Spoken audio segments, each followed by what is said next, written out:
ഇക്കാടിന്റെ ഉള്ളിലും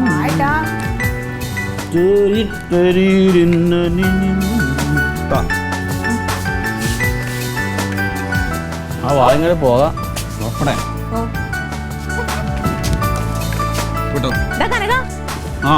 ഒരു മിനിറ്റ്. എന്താണാവോ ഇപ്പൊ നിനക്ക് എന്റെ ക്ലീറ്റോനെ പറ്റി എന്തെങ്കിലും പറയാനുണ്ടോ? നീ ഇപ്പൊ ഇത് ചോദിക്കാൻ അങ്ങോട്ട് വന്നത്? അതെ, പറ. നിനക്ക് എന്തെങ്കിലും പറയാനുണ്ടോ? എന്താ കാര്യം? അല്ലെങ്കിൽ ഞാൻ അവനെ പറ്റി എന്തെങ്കിലും പറഞ്ഞിട്ടുണ്ടോ? നിനക്കിനി ഒന്നും പറയാനുണ്ടാവൂല. ഇങ്ങോട്ട് നോക്കേ, നിന്റെ നിലയ്ക്കും വിലയ്ക്കും വേണ്ടിയിട്ടാണ് എന്റെ ക്ലീറ്റി ലോകം മുഴുവൻ നടന്ന് ഈ മാതിരി കഷ്ടപ്പെടുന്നത്. അത് ആദ്യം മനസ്സിലാക്കണം. എനിക്കിപ്പോ സമൂഹത്തിലൊരു നിലയും വില ഉണ്ടല്ലോ, എനിക്കത് മതിയല്ലോ. ഏട്ടാ, നാത്തൂൻ പറഞ്ഞത് സത്യ. ഏട്ടന്റെ ഓഫീസിൽ ഒരാൾക്ക് വയ്യാതെ വന്നതിന്റെ പേരിലാണ് ക്ലീറ്റോ ചേട്ടൻ അയാൾക്ക് വേണ്ടി ഈ നാട് മുഴുവനും ഓടി നടക്കണം. ക്ലീറ്റോന് എന്താവശ്യമുണ്ട്? ശരിയല്ലേ? എന്താവശ്യമുണ്ട് നീ അത് മാത്രം പറഞ്ഞാ. അല്ല, ആ കാര്യത്തിൽ ക്ലീറ്റസിന് ഒരു പേരൊക്കെ ഉണ്ട് നാട്ടില്. ഇത് നീ ദൈവന് പറഞ്ഞു പറഞ്ഞു, ഞാൻ പറഞ്ഞല്ലോ. എന്നിട്ട് എന്റെ സ്വഭാവത്തിന് മാറ്റമില്ലല്ലോ. ഞാൻ എന്റെ സ്വഭാവത്തിന് ഇനി എന്ത് മാറ്റം? അല്ലല്ലേ നാത്തൂനെ, ഏട്ടന്റെ ഓഫീസിൽ ഒരാൾക്കല്ലേ വയ്യാതെ വന്നത്, അപ്പൊ ഇവരല്ലേ അത് ചെയ്യേണ്ടത് അല്ലേ? കനക, ഈ കാക്കിയും ഇട്ട് നടന്നിട്ടൊന്നും കാര്യമില്ല. മനുഷ്യന്റെ മനസ്സ് മനസ്സിലാക്കാനുള്ള ഒരു മനസ്സ് ഇതിനകത്ത് വേണം. ഞാൻ ആദ്യം നിന്നോടൊരു കാര്യം പറയട്ടെ. ഞാൻ എന്റെ ജോലി ചെയ്യണു, അവൻ അവന്റെ ജോലി ചെയ്യണു, അത്രേ ഉള്ളൂ. അത് അവന്റെ രാഷ്ട്രീയ പ്രവർത്തനമായിട്ട് ബന്ധപ്പെട്ടിട്ടുള്ള പരിപാടിയാണത്. അതെന്താ ഗവൺമെന്റ് ജോലിക്കാർക്ക് ഒരാളെ സഹായിക്കാൻ പാടില്ല നിങ്ങൾ എവിടെയെങ്കിലും എഴുതി വെച്ചിട്ടുണ്ടോ? അതിന് ഞങ്ങൾ സഹായിക്കുന്നുണ്ടല്ലോ അല്ലേ? സഹായിച്ചു എന്നൊരു പേരങ്ങ് വരുത്തി, അല്ലാതെ അയാൾക്ക് പ്രയോജനം കിട്ടുന്ന പോലെ നിങ്ങൾ ആരും സഹായിച്ചിട്ടില്ല. ഞാൻ 500 രൂപ കൊടുത്തു. 500 രൂപയോ? ആർക്ക്? ക്ലീറ്റോ ചേട്ടന്. എന്തിന്? അയാള് സഹായിക്കാൻ. എനിക്ക് രസീത് തന്നു. എടി 10,000 രൂപ വെച്ചിട്ട് ഞങ്ങൾ പിരിച്ചു കൊടുത്തിട്ടുണ്ട്. അത് നിങ്ങള് ഇത് അവള് കൊടുത്തത്. അവള് കൊടുത്തെങ്കിൽ അവൾക്ക് അതിന്റെ പ്രയോജനം കിട്ടാൻ പോവാ. അവളുടെ പേര് ചരിത്ര പുസ്തകത്തിൽ എഴുതാൻ പോവാ. അതറിഞ്ഞോ നീ? അതെങ്ങനെയാണ്?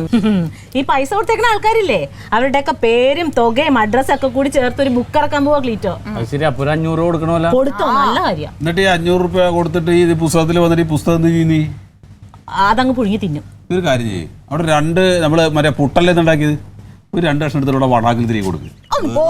രാവിലെ മുതൽ ഒരു വഴിക്ക് പോകുമ്പോ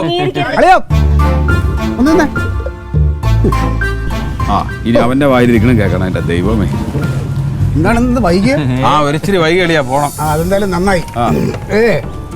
ഞാൻ MLA കണ്ടിരുന്നു.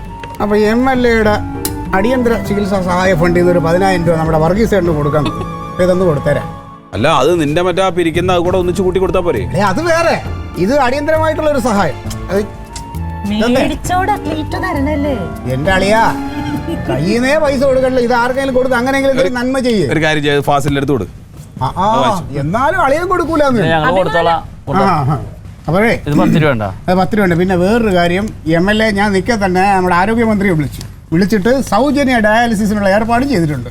അത് പറഞ്ഞേക്കണം കേട്ടോ. നമ്മൾ ജീവിച്ചിരിക്കുമ്പോ ഇതൊക്കെയല്ലേ നമുക്ക് ചെയ്യാൻ പറ്റൂ. എന്താ പറയാ അളിയോ, വേറൊരു കാര്യം ഞാനേ ഒന്നേ പറഞ്ഞോ കേട്ടോ. പറയട്ടെ, നമ്മളെ അളിയന്റെ ഹവീൽദാറില്ലേ, വീരഭദ്രൻ നായർ, ഹവീൽദാറിന്റെ പേരിൽ നമുക്കൊരു ട്രസ്റ്റ് രൂപീകരിച്ചാലോ? ഹവീൽദാർ എന്റെ അപ്പനല്ലേ? ഇല്ലേ? ഒരു ട്രസ്റ്റ് ഇപ്പൊ വേണ്ട, നമുക്ക് പിന്നെ ആലോചിക്കാം. ഞങ്ങൾ പോകട്ടെ, പൈസ കൊടുക്കാൻ മറക്കല്ലേ? പോട്ടെ. ഇല്ല, കൊടുത്തേക്കാം. അല്ല ക്ലീറ്റോ, ഒരു 10-14 ലക്ഷം രൂപ വേണ്ടി വരും അല്ലേ? 14 തീരില്ല, 25 ലക്ഷം രൂപ വേണം. മാറ്റി വെക്കലല്ലേ കിഡ്നി. അത്രയും പിരിയോ? പിന്നെ അതൊക്കെ ഞങ്ങൾ പാർട്ടി പിരിച്ചു കൊടുക്കില്ലേ? അതെ, എല്ലാം മറക്കാതെ കുറിച്ച് വെച്ചോ, വൈകുന്നേരം ഒന്നിനും ബാക്കി കേൾക്കാം. പോലെ അസൂയുണ്ടല്ലോ, നന്മ ചെയ്തുള്ള ശീലമില്ലല്ലോ നമ്മളെ പോലെ. അതാ ഇടയ്ക്കൊക്കെ അവനെ പറഞ്ഞൊന്ന് മനസ്സിലാക്കണം കേട്ടോ. എന്തെങ്കിലുമൊക്കെ നന്മ നമ്മൾ ചെയ്യണം. ഞാനിപ്പോ ക്ലീറ്റോ ചേട്ടനെ പോലെ ആവാൻ ശ്രമിച്ചോണ്ടിരിക്കുക. ഭാഗ്യം, നിനക്കെങ്കിലും ഒരു മാറ്റം ഉണ്ടായല്ലോ. പതിയെ ഞാൻ ഏട്ടനെ മാറ്റും. മാറണം, അവനൊക്കെ മാറണം. ക്ലീറ്റസിന്റെ കാര്യം ഓർത്തിട്ട് എനിക്ക് ഒട്ടും വിശ്വാസം വരുന്നില്ലടോ.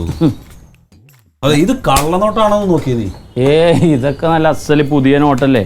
1 2 3 4 5 6 7 10,000 ഉണ്ട്. ഇത് 10 രൂപ ഉണ്ട്. ഇത് കുഴപ്പമൊന്നുമില്ല, നല്ല സൂപ്പർ സാധനമാണ്. എടാ, മനുഷ്യൻ നന്നാകാനൊക്കെ നിസ്സാര നേരം മതി. ഞാൻ അന്നേ പറഞ്ഞാ. നീ അപ്പൊ എന്തായി പറഞ്ഞത്? എന്തായിക്കോട്ടെ, ഇപ്പൊ നിനക്ക് ഇവിടെ ഒരു നിലയും വിലയൊക്കെ ഉണ്ട് നമ്മുടെ ഓഫീസിൽ, അളിയൻ കാരണം. അപ്പൊ ഈ വർഗീസേട്ടനെ കാണാൻ നമ്മളെപ്പോ പോകും? നമുക്ക് ഉച്ചക്കലത്തെ ഗ്യാപ്പിൽ പോകാം. ഉച്ച എന്നാ പരിപാടിയാട്ടോ നിങ്ങൾ കാണിച്ചത്? നിങ്ങൾ എന്നാ പരിപാടിയാണ് കാണിച്ചത്?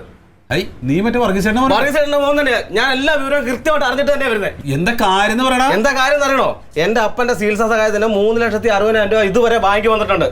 എന്നിട്ട് എനിക്ക് കിട്ടിയത് 10,000 രൂപ. ബാക്കി കാശ് എവിടെ? ബാക്കി കാശ് എവിടെ? ഇയാളുടെ അളിയനെടുത്ത് തിന്നു കാണും. നീ വെറുതെ ആവശ്യമില്ലാത്ത വർത്താനം പറഞ്ഞ ചൂടാ. നീ ബാങ്കിൽ പോയി അന്വേഷിച്ചാ? ഞാൻ ഓഫീസിലും പോയി ബാങ്കിൽ പോയി കൃത്യമായിട്ട് ഈ പൈസ മുഴുവനും എടുത്തിട്ടുണ്ട്. ഏത് ബാങ്കിൽ നീ പൈസ മുഴുവൻ പൈസ എടുത്തിട്ടുണ്ട്. നിനക്ക് 10,000 രൂപ 10,000 രൂപ എടുത്ത് തന്നിട്ടുള്ളൂ. ബാക്കി പൈസ എന്ത് ചെയ്തപ്പാ? ബാക്കി പൈസ ഇയാളുടെ അളിയനെടുത്ത് തിന്നോണം. അതുകാരല്ലേ പൈസയുടെ മൊത്തം കാര്യങ്ങൾ നോക്കിക്കൊണ്ടിരുന്നേ. എടാ ഇത് എന്നോട് പറഞ്ഞിട്ട് എന്താ കാര്യം? ഞാനും അതായിട്ട് ഒരു ബന്ധവുമില്ല. ദേവി ഇതിന് അപ്പന്റെ പേരും പറഞ്ഞ് പിരിവെടുത്ത് തിന്നാൻ നിൽക്കരുത്. അതെ മോനെ നിന്നെ അതെ ഒരു 10,000 രൂപ കിട്ടിയിട്ടുണ്ട് കൊണ്ടൊക്കെ. ഇത് അളിയനോട് വീഴ്ച തിന്നു. ഇതെന്താടാ ഇത്? ഇതെന്താ സംഭവം? ഞാൻ നിന്നോട് അന്ന് എന്താ പറഞ്ഞത്? നീ വന്നേ ബാവുണ്ട്. Alien versus Alien.